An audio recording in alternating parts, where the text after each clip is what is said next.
Hello, hello, everyone, and welcome back to another episode of Multifamily with Veena Jetti. Thank you, Veena. Hello. So nice to see you again. You too. Thanks for having me. And today we're going to cover one of the many questions that we've been getting on social media, which is about the size of a building, because there are so many sizes for apartment complexes. So how do you go about looking for the right size for the building that you want to invest in? Yeah, so at Vive, we really focus on 200 plus units, which I know is a bit intimidating at first, but what I'll say is 70 plus is like really the bare minimum that you probably want to look at if you want to be able to have on-site management on your asset, because you can justify the cost of a porter, so like a leasing agent and a porter or a full-time maintenance person. Once you have 70 units, you're really at scale to be able to justify that cost. Below that, it doesn't really make sense to do that. And your property management costs are slightly higher, which, like anything in the multifamily world, is fine as long as you have planned for it. You can make sure that the expense is already accounted for. Gotcha. And I know that for some of our viewers that are beginning into the multifamily investment area, can be a little bit intimidating to go to and just invest in a huge building. So what are some of the tips that you could give them so they feel more confident when looking at bigger units? Yeah, so I always joke and say that bigger apartment complexes just have like another zero or two at the end of it, right? It's all the same, just more zeros. But realistically, the power of partnership, I cannot stress this enough, the power of proximity and partnership, being around people who have done larger deals, partnering with them, getting mentorship from them. Those are all things that are just the shortcut into doing large scale deals. So that way you're not trying to reinvent the wheel and figure out all the mistakes that I made when I first started. You can cut straight to the front of the line. And that's really what the power of being around the right people are. So partnership, partnership, partnership. This is a relationship business, and that does not change no matter how big or small of a deal you're doing. That's right. And I feel like within real estate, it's such a networking kind of game as well, because it definitely helps you move further and faster when you start investing. So when you started, how big was the building that you bought? So the first one I bought was 198 units. Oh, wow. Yeah. So I'm a big believer in just go big or go bigger. And so I put my money where my mouth is. We did that.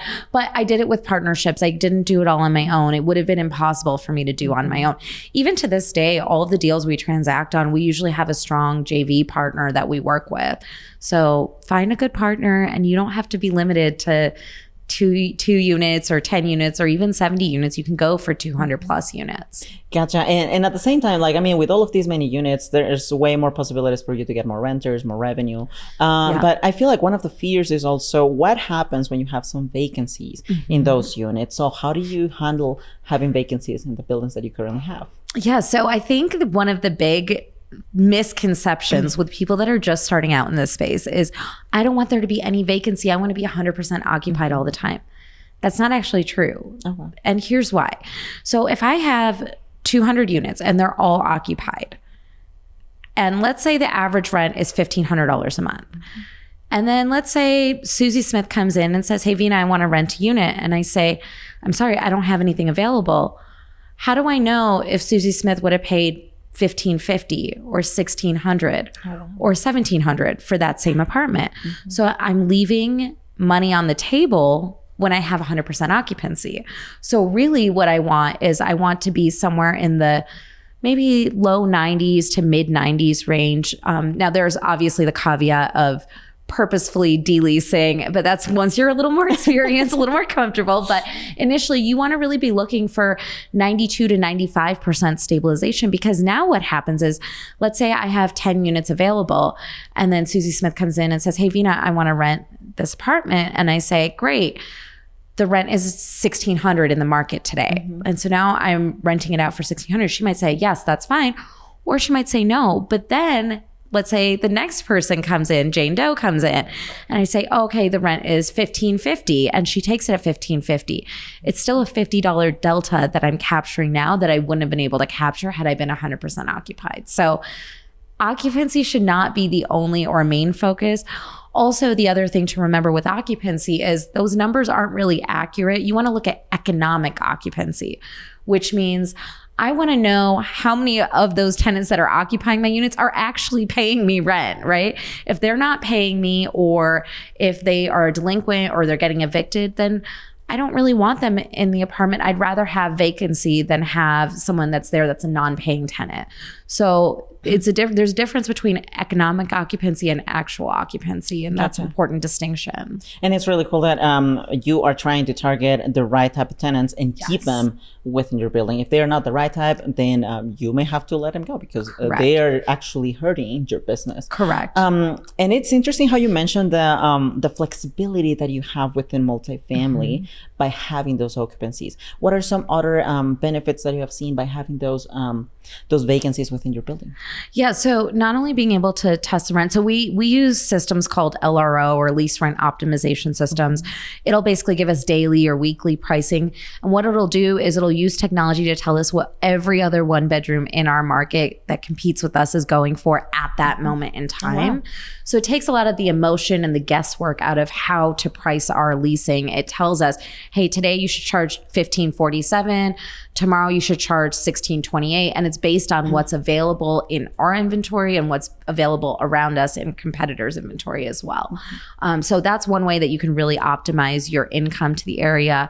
Another thing you can do with vacancy is you can, if you're starting to get low on your occupancy and you want to increase your occupancy, you can start looking at different ways to add what we call concessions. Now, at this moment in time, we're not in a concessionary market. We might be in 3 months or 6 months or 9 months.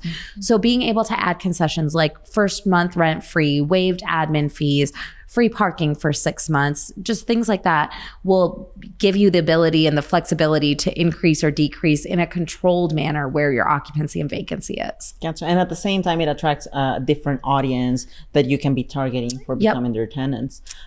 So I noticed that you're investing in quite a bit of big complexes. So the smallest one, as I can hear, is like 100 plus, if anything.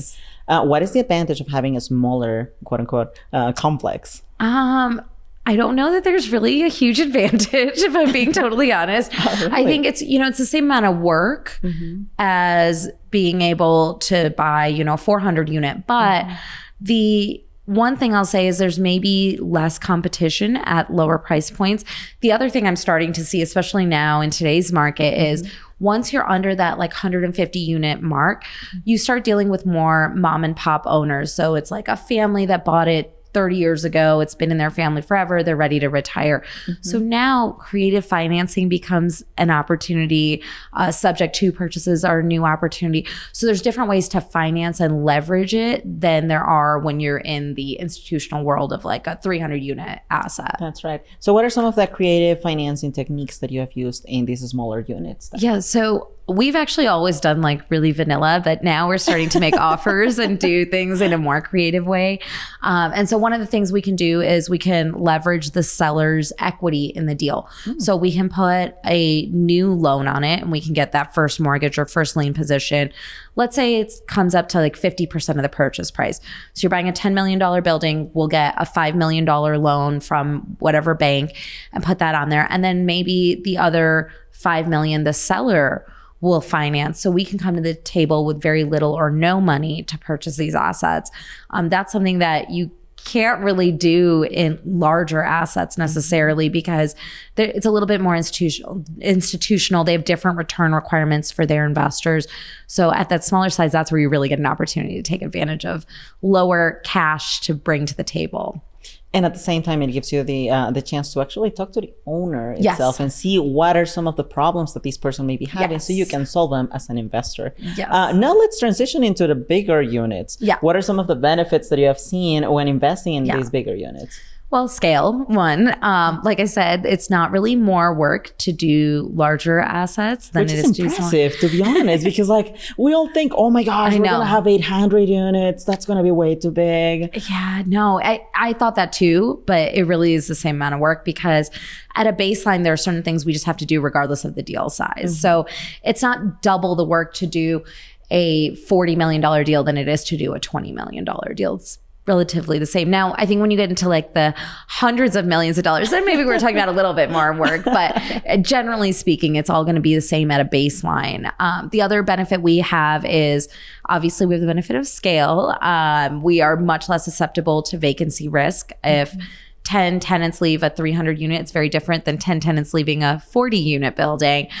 So we have that scale and that stability. And then, they're risk adjusted returns. So usually what we're going after is a highly stabilized asset class in core markets with great tenant bases, but we get an opportunity to go in and revitalize a community and really add to the community and bring it really up to market and where it should be.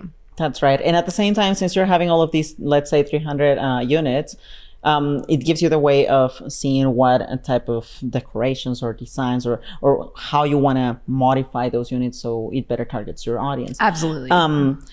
Have you tried having smaller units than those? And if not, why not? Smaller than 300 units? Yeah, we've done some smaller deals. I think the smallest one I've transacted on to date was 28 units. Oh, wow. How did that go? Well, I will say, with again an asterisk, we bought it because we owned the building next to it, which was a bigger asset. So we will do stuff that's outside of our buy box if there's a reason to do it. Right now, I'm negotiating on a 36 unit that actually is interesting because it is going to potentially be an entire short-term rental building or a boutique hotel, if you will. So it's interesting because at that size, it's easier to do that because you can do different types of financing on it, get different types of financing on it than if you were doing a traditional multifamily. So, and the numbers are just different.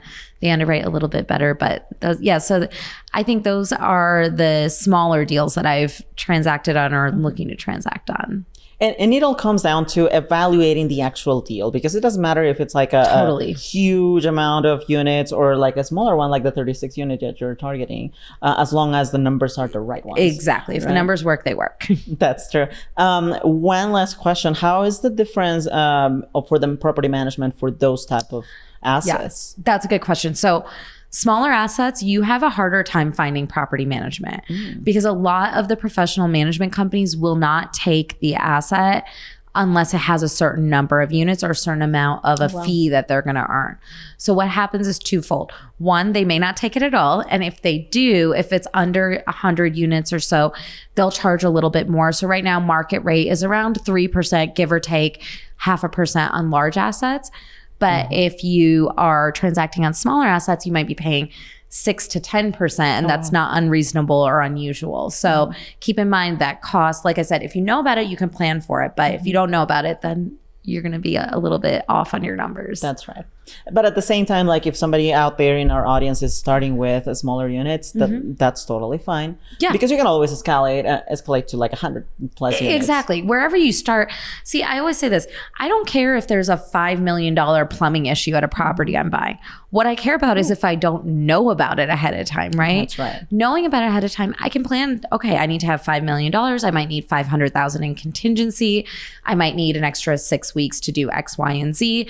So I can plan it. If I know it, I can plan it and see if the numbers still work despite that. If the numbers don't work, then they don't work. So that's what I like to keep in mind. So yes, as long as you know about it, you can plan it appropriately. And I always say like err on the side of having more expense than less, because if you have less expense, you just made more money and no one's mad at you. That's true. And that's one of the many advantages of going for multifamily. Yes. Thank you so much again, Veena. And thank you to our audience for staying tuned to this episode. So go out there, start your multifamily deals. Doesn't matter which size is the one that you start with, you can always scale to more. Yes. We're going to see you in the next episode. Bye-bye.